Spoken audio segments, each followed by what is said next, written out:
The Senate will come to order. Senator Woods. Thank you, Mr. President. Colleagues and guests here in the chamber, up in the gallery, would you stand and join me in the Pledge of Allegiance? I pledge allegiance to the flag of the United States of America and to the republic for which it stands, one nation under God, indivisible, with liberty and justice for all. Mr. Majors, please call the roll.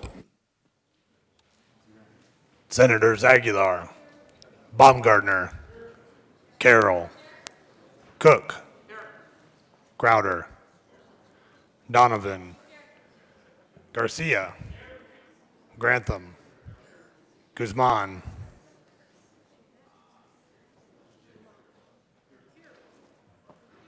Heath, Hill,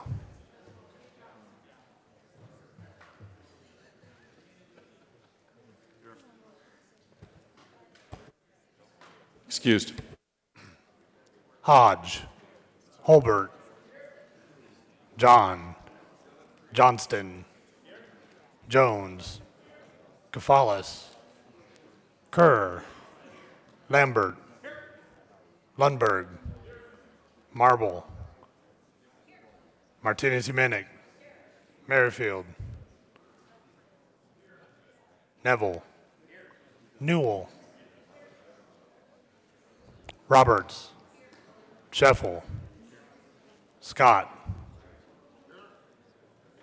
Sonnenberg, Stedman, Tate, Todd, Ulibarri, Woods. Mr. President. Here. With 34 present, 0 absent, 1 excused, we have a quorum. Senator Martinez-Humanic. Thank you, Mr. President. I move that the reading of the journal be dispensed with for March 2nd and that the journal be approved as corrected by the Secretary.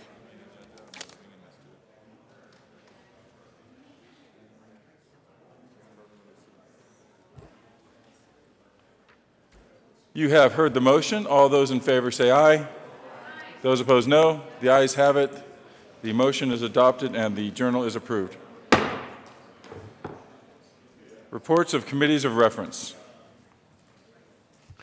March 2nd, 2016, Committee on Agriculture, Natural Resources, and Energy, after consideration of the Mayor's Committee recommends following Senate Bill 129 be postponed indefinitely. March 2nd, 2016, Committee on Judiciary, after consideration of the Mayor's Committee recommends following House Bill 1051 be referred to the Committee of the Whole favorable recommendation, with the recommendation be placed on the consent calendar. March 2nd, 2016, Committee on Judiciary, after consideration of the Mayor's Committee recommends following Senate Bill 75 be amended as follows and now so amended be referred to the Committee on Finance with favorable recommendation. March 2nd, 2016, Committee on Judiciary, after consideration of the Mayor's Committee recommends following Senate Bill 84 be postponed indefinitely. March 2nd, 2016, Committee on Judiciary, after consideration of the Mayor's Committee recommends following Senate Bill 85 be referred to the Committee of the Whole favorable recommendation, with the recommendation be placed on the consent calendar. March 2nd, 2016, Committee on Business, Labor, and Technology, after consideration of the Mayor's Committee recommends following Senate Bill 126 be amended as follows and as so amended before the Committee of the Whole favorable recommendation, with the recommendation be placed on the consent calendar. March 2nd, 2016, Committee on Business, Labor, and Technology, after consideration of the Mayor's Committee recommends following House Bill 1064 be referred to the Committee of the Whole favorable recommendation, with the recommendation be placed on the consent calendar. March 2nd, 2016, Committee on Business, Labor, and Technology, after consideration of the Mayor's Committee recommends following Senate Bill 82 be postponed indefinitely.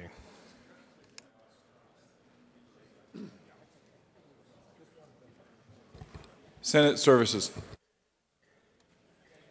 March 3rd, 2016, correctly re-engrossed Senate Bills 21 and 74, correctly re-revised. House Bills 1013, 1019, 1026, 1042, 1130, 1148, 1161, and 1241.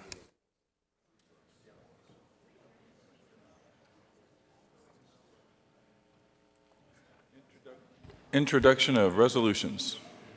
Senate Joint Resolution 12 by Senators Martinez-Humanic and Todd and Representatives Primavera and Saez concerning the recognition of March 2016 as Colorectal Cancer Awareness Month. Mr. Majority Leader. Thank you, Mr. President. Move the Senate lay over Senate Joint Resolution 12 to be made part of the consideration resolutions calendar to follow Senate Joint Resolution 11. You've heard the motion. All those in favor say aye. Aye. Those opposed, no. The resolution will lay over to be considered as part of the consideration of resolutions.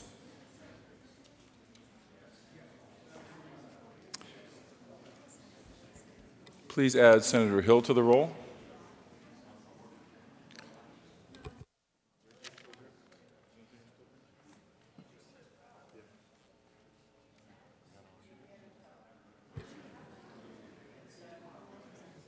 Colleagues, please welcome Senator Zenzinger back to the chamber.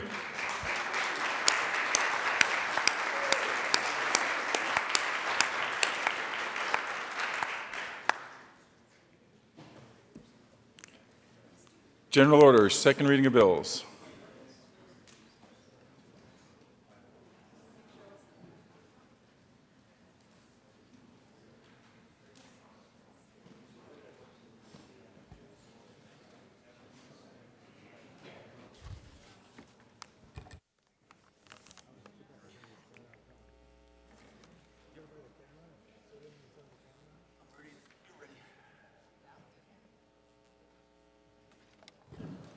Senator Roberts. Thank you, Mr. President. I move the Senate resolve itself into the Committee of the Whole for consideration of general order, second reading of bills. You've heard the motion. All those in favor say aye. Those opposed, no. The ayes have it. The Senate will resolve itself into the Committee of the Whole for the consideration of general orders, second reading of bills. Senator Roberts will take the chair.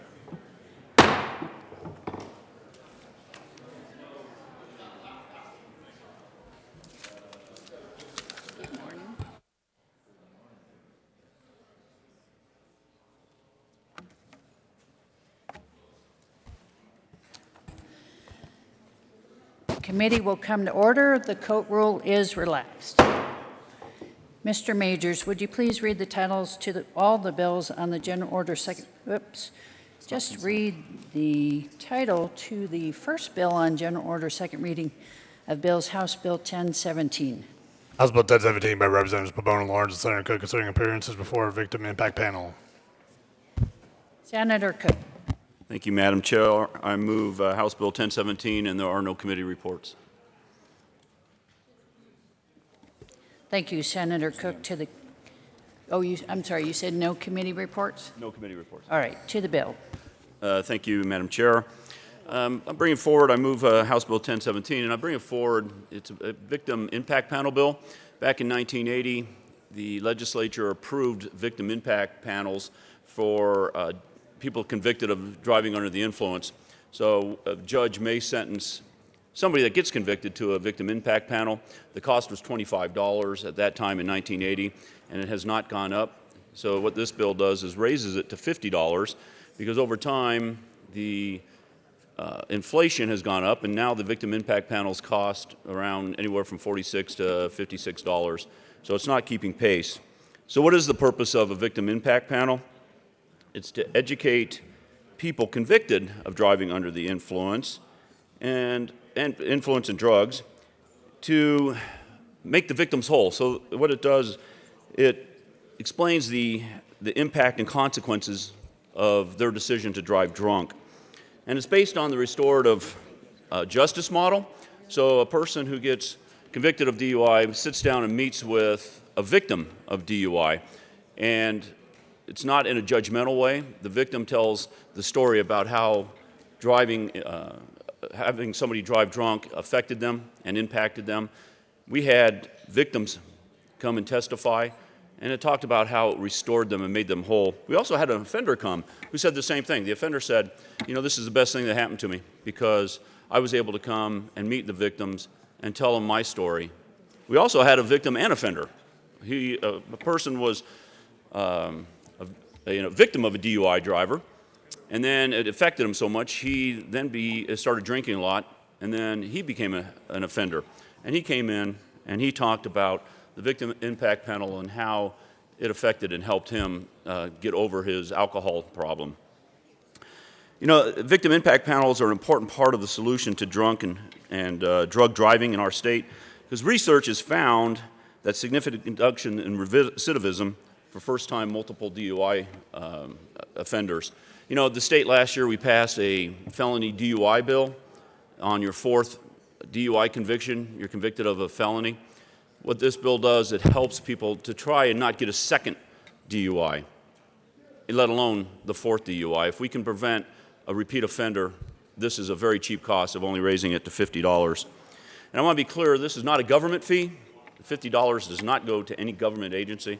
It goes to a private entity that puts on these victim impact panels. There are several in the state. MAD is one. There's other nonprofits. Can a private business start a victim impact panel? Yes, it can. So we can call this a workforce bill as well, and a jobs bill, because private businesses can also start one. You know, I'd like to just read two little stories from people who could not attend the hearing and wanted to give their testimony in written form. This one is from a lady by the name of Janine Hyland. On the evening of October 16, 2008, a drunk driver crash took the life of my husband, Corporal Craig Huggy Bear Hyland, a police corporal with UCCS Public Safety Department. He was off duty at the time and on his way home to me. In the weeks that followed Craig's death, I really had no idea just how many times it was going to hurt me to the core of my soul that he is gone. As each year's pass, I miss him in a new way. I speak at victim impact panels because I want to share my loss in hopes that it may touch one person that they will not drive while impaired again. I also find victim impact panels to be a relatively safe place. No one tells me that I should be over it, and someone is willing to cry with me instead of telling me to dry my tears. When my days are the toughest, I show up to speak because I need Craig to be remembered, and I need the healing moments that come from telling my story. Every time I tell about what I lost for a few minutes, Craig is alive again, and my heart heals a little bit. Thank you for the opportunity for Craig Hyland to be remembered once more, and for your support of this life-saving legislation. And the second one is from Sandy Morgan.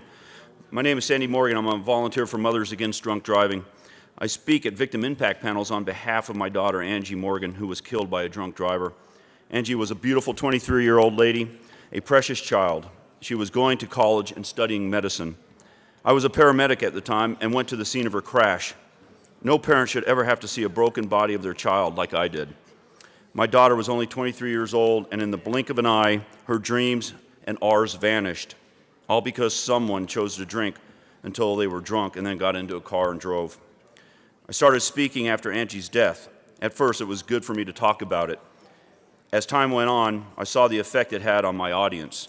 I listened as people came up to me crying and telling me the effect of the story had on them. Many people say the victim impact panel was the only part of their DUI sentence that got them through. It has almost been 17 years now, and in many ways, it seems like yesterday. I will continue to fight to end drunk driving as long as I can, and thank you for joining the fight. This victim impact panel is very important to the victims and to the offenders, and it's a very low cost. It hasn't gone up in, like I said, since 1980s.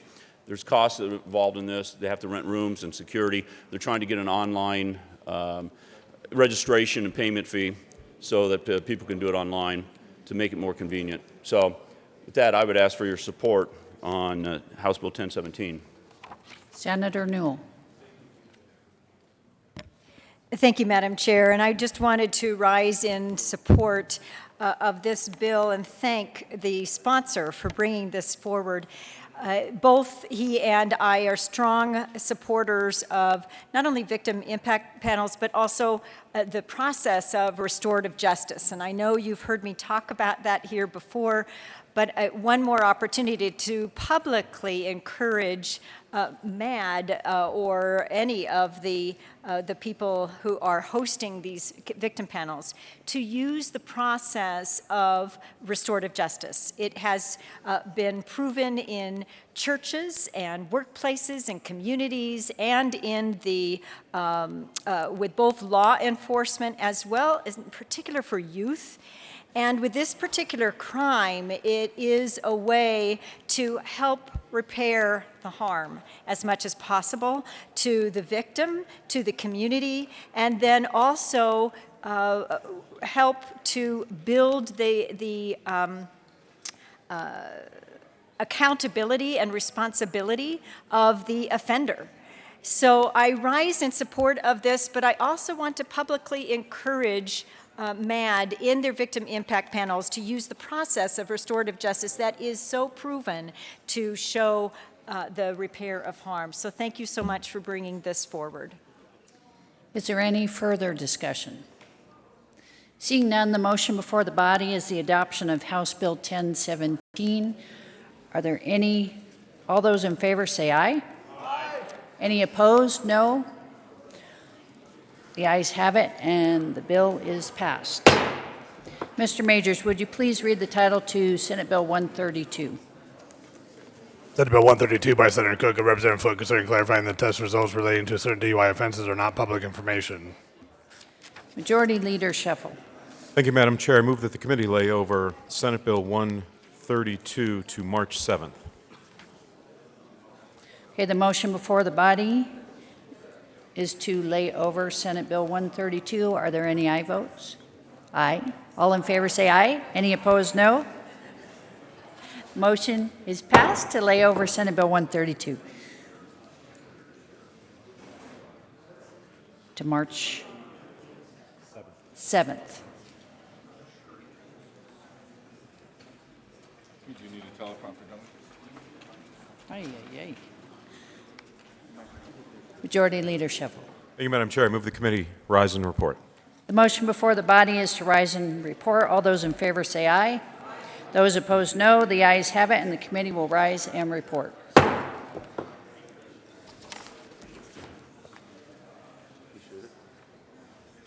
Ellen?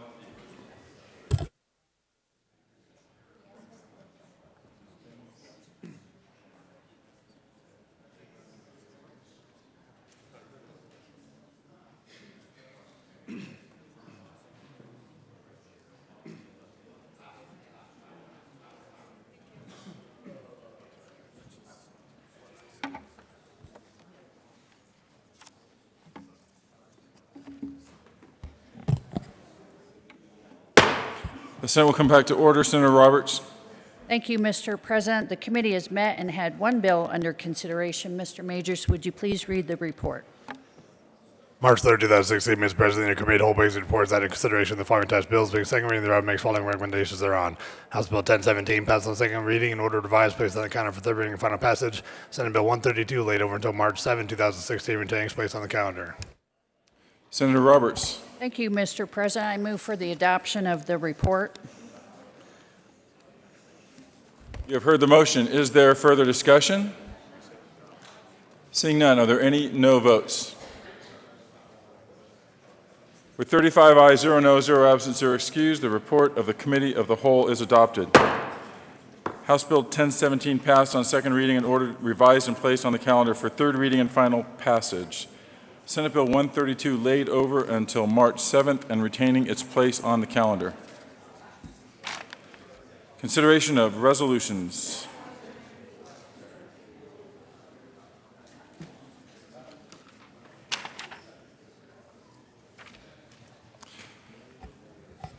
Mr. Majors, would you please read the title to Senate Joint Resolution 11? Senate Joint Resolution 11 by Senator Grant, the Representative Wilson, concerning discouraging the lease of the CSP2 facility in Canyon City to the federal government. Mr. Majority Leader. Thank you, Mr. President. I move the Senate lay over Senate Joint Resolution 11 to March 4th. March 4th. You've heard the motion. All those in favor say aye. Those opposed, no. The ayes have it. Senate Joint Resolution 11 will lay over until March 4th. Mr. Majors, would you please read the title to Senate Joint Resolution 12? Senate Joint Resolution 12 by Senators Martinez, Dominic, and Todd, Representatives Primavera and Science, concerning the recognition of March 2016 as Colorectal Cancer Awareness Month.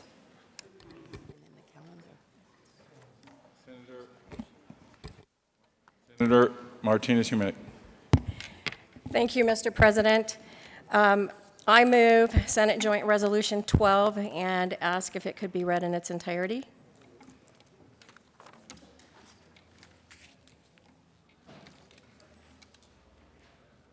Whereas colorectal cancer is the third most commonly diagnosed cancer and the second most common cause of cancer deaths for men and women in the United States. And whereas colorectal cancer affects men and women equally, and whereas every 3 minutes someone is diagnosed with colorectal cancer and every 10 minutes someone dies from colorectal cancer. And whereas in 2016, physicians will diagnose an estimated 134,490 new cases of colorectal cancers in the United States, including 1,790 new cases in Colorado. And whereas in 2016, the disease will kill an estimated 49,190 individuals in this country, including 650 in Colorado. And whereas the vast majority of colon cancer deaths can be prevented through proper screening and early detection. And whereas only 39% of colorectal cancer patients have their cancers detected at an early stage. And whereas the survival rate of individuals who have early stage colorectal cancer is about 90%, but is only about 10% when diagnosed after it has spread to other organs. And whereas if the majority of people in the United States aged 50 or older were screened regularly for colorectal cancer, the death rate from this disease could plummet by up to 70%.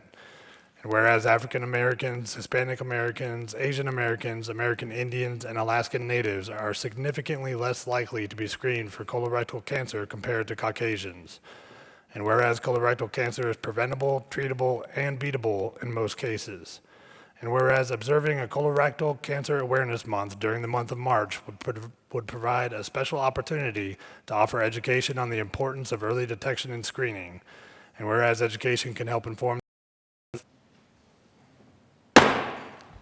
The Senate will come back to order. Further announcements. Senator Todd. Thank you, Mr. President. And I'm just speaking regular Coloradan, but wasn't it delightful to hear that beautiful English accent? Thank you so very much.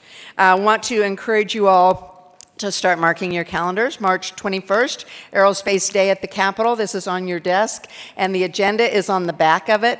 It's a wonderful day that we will have a full day starting at 8 in the morning downstairs. Vendor booths will be set up all over. Gives you an opportunity to be able to go and look and listen as we continue to celebrate the return of astronaut Kelly that came back yesterday, who had grown 2 inches. And now we'll continue to compress his spine as he comes back to Earth. But it's so exciting to see the space race is alive and well, NASA is alive and well, and we will celebrate Aerospace Day on the 21st of March. Thank you.